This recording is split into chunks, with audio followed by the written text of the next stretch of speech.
আমি আজকে রান্না করব দুধ কচুর ডাঁটা। সেই জন্য আমি প্রথমে দুধ কচুর ডাঁটাগুলা বাগান থেকে কেটে এনে এভাবে কেটে নিলাম। এখন তেলের মধ্যে পেঁয়াজগুলা দিয়ে বাদামি কালার করে এর মধ্যে দিয়ে দিব আদা রসুন বাটা, জিরা বাটা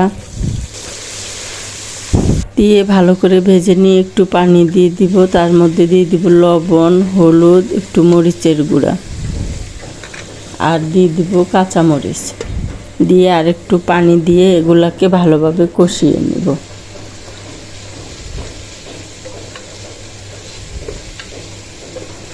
এখন কষানো হয়ে গেলে এর মধ্যে দিয়ে দিব সেই দুধ কচুর ডাঁটা।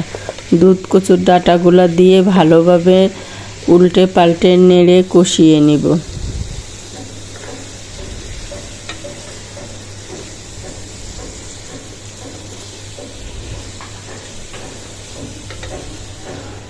একটা ঢাকনা দিয়ে ভালো করে ঢেকে দিব, তাহলে সিদ্ধ হবে।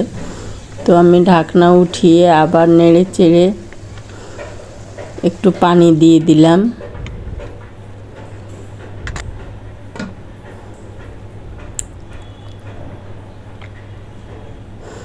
এখন ঢাকনা দিয়ে ঢেকে আবার বলক করে নিলাম। বলক চলে আসলো, এর মধ্যে মাছগুলা দিয়ে দিলাম,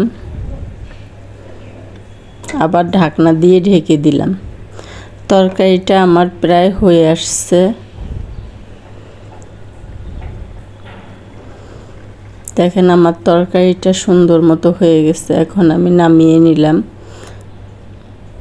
দেখেন কি সুন্দর একটা কালার আসছে, দেখতেও সুন্দর, খেতেও কিন্তু ভালো লাগে। আপনারা এভাবে রান্না করে খেয়ে দেখবেন। এটা আসলে এভাবে রান্না করলে খুব ভালো লাগে। মাছ দিয়ে, যে কোনো মাছ দিয়ে রান্না করলেই ভালো লাগে।